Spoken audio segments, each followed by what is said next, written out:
Namaskar to all of you, dear students.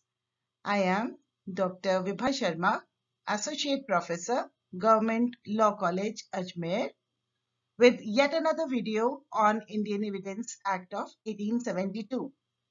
In the previous videos, we have already seen sections 1, 2, 3 and 4, and now we will see section 5. पूर्व के videos में हम धारा 1, 2, 3 और 4 को समझ चुके हैं और अब हम धारा 5 को देखेंगे। Now section 5 will be discussed in 2 videos. ये जो धारा 5 है इसको हम 2 वीडियोस के माध्यम से समझेंगे। This video is part 1 which will deal with the main text of the section, explaining the text of the section. ये प्रथम भाग जो है वीडियो का, ये धारा 5 के मूल पाठ के व्याख्या में किस तरह से समझा जाएगा उस बात को देखेंगे। The second video, that is part 2, will deal with related concept of admissibility and explanations and illustrations to section 5. जो दूसरा वीडियो है जो कि भाग 2 है वह है ग्राह्यता संबंधी संकल्पना के बारे में और स्पष्टीकरण तथा दृष्टांत जो धारा 5 में दिए गए हैं उनके बारे में होगा। तो आइए अब हम धारा 5 का जो मूल पाठ है वो क्या है और उसको हम किस तरह से समझेंगे इसके बारे में जानकारी लेते हैं। धारा 5 को समझने से पहले हम लोग अध्याय 2 का जो टाइटल है, जो उसे विषय दिया गया है, उसके बारे में एक जानकारी ले लेते हैं। चैप्टर 2, उसको नाम दिया गया है of the relevancy of facts. अध्याय 2 का नाम है तथ्यों की सुसंगति के विषय में। सो chapter 2 bears a heading of the relevancy of facts, that is, relevancy here has the same meaning as relevance in the modern day usage. अध्याय 2 का शीर्षक है तथ्यों की सुसंगति के विषय में। यहाँ सुसंगति से अर्थ है एक दूसरे से सुसंगत होना, है ना?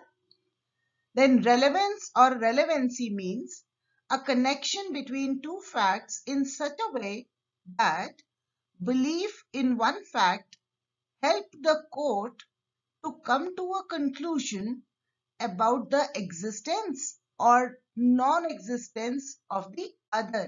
That is the second fact. Okay? सुसंगति से अर्थ है दो तथ्यों के बीच इस प्रकार का संबंध होना कि एक तथ्य पर विश्वास न्यायालय को अन्य यानी कि दूसरे तथ्य के अस्तित्व या अनस्तित्व में होने के बारे में निष्कर्ष पर पहुंचने में मदद करता है ना? So when such connection exists, the first fact is said to be relevant to the second. तो जब इस प्रकार का संबंध अस्तित्व में हो तो पहला तथ्य दूसरे तथ्य से सुसंगत कहा जाता है। तो सुसंगत के क्या अर्थ है आप लोगों को समझ में आ गया होगा। तो ये तो अब हम लोग जान ही चुके हैं कि अध्याय 2 के अंतर्गत सेक्शंस 5 से 55 तक के हैं। Chapter 2 consists of sections 5 to 55. Now, section 5, and it bears a heading, evidence may be given of facts in issue and relevant facts. इसका जो विषय है धारा 5 का वो है विवादक तथ्यों और सुसंगत तथ्यों का साक्ष्य दिया जा सकेगा। अब इसका टेक्स्ट क्या कहता है एक बार उसको पढ़ लेते हैं।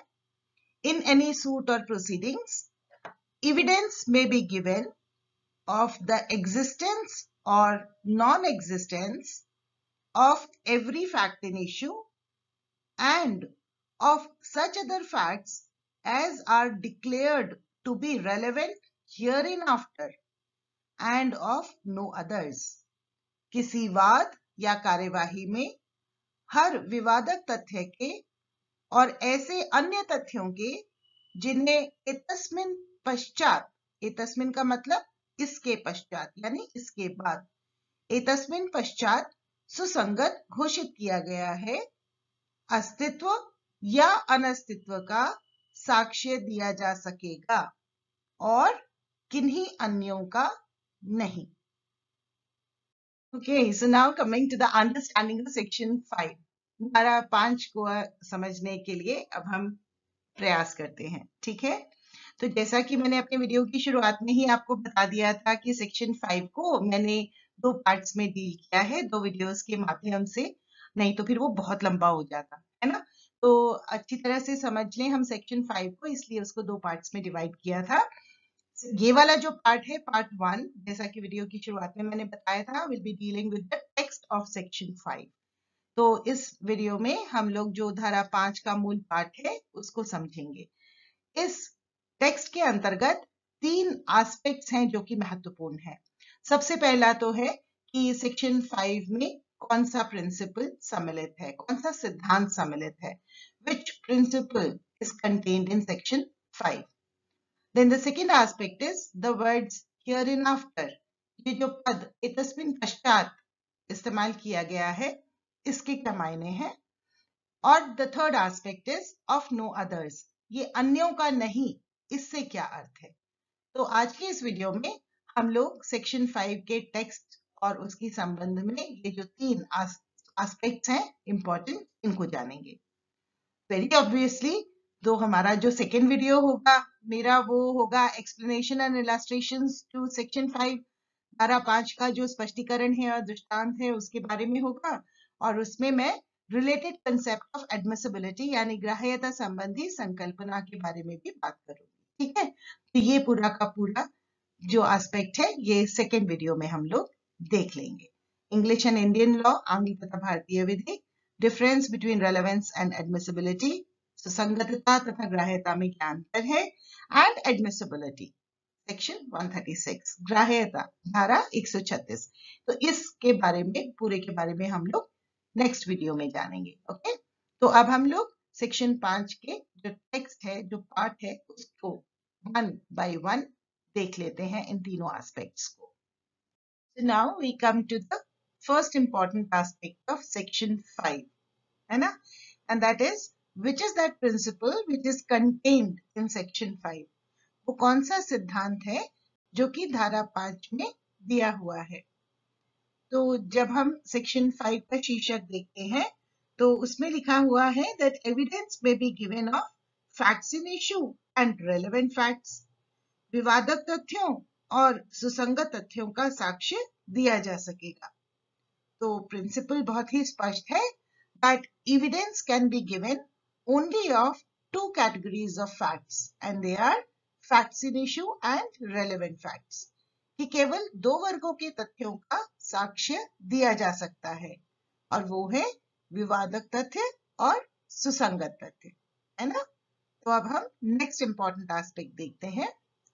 तो सेक्शन 5 के अंतर्गत जो प्रिंसिपल प्रतिपादित है उसके बारे में जानने के बाद में, जिसमें कि बहुत ही क्लियरली ये कहा गया है कि किसी भी वाद या कार्यवाही में साक्ष्य दिया जा सकेगा विवादक तथ्यों और सुसंगत तथ्यों के बारे में, है ना, बहुत स्पष्ट रूप से लिखा हुआ है। उसके बाद में हम ये देखेंगे कि ये हियर एंड आफ्टर यानी एतस्मिन पश्चात, जो दूसरा इंपॉर्टेंट एस्पेक्ट है सेक्शन 5 की टेक्स्ट का, उसका क्या अर्थ है, उसके क्या मायने हैं, ये समझने का प्रयास करते हैं। तो हमने अभी अभी देखा है कि वहां पे एतस्मिन पश्चात जो वर्ड है वो यूज्ड है जिन्हें एतस्मिन पश्चात सुसंगत घोषित किया गया है।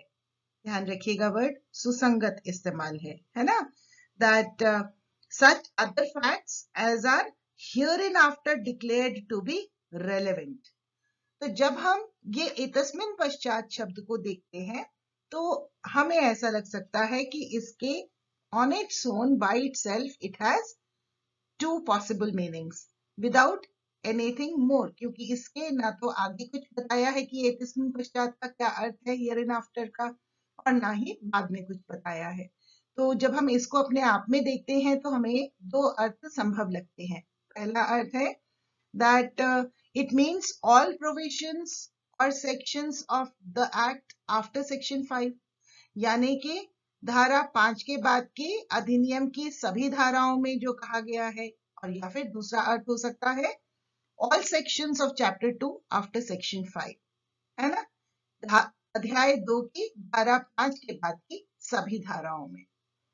तो ये जो दो पॉसिबल अर्थ हैं, इनमें से कौन सा अर्थ है जो सही है, उसको जानने के लिए हम सुसंगत वर्ड जो सेक्शन 3 में डिफाइन किया हुआ है, द वर्ड रेलेवेंट, जब हम उसको देखते हैं तो हमें बिल्कुल क्लियर हो जाता है कि यहाँ पर एतस्मिन पश्चात यानी हियर इन आफ्टर वर्ड का अर्थ है sections 6 to 55 contained in chapter 2 only, है ना, यानी धारा 6 से 55 तक की धाराओं में, जो कि अध्याय 2 में दिए गए हैं धारा 5 के बाद।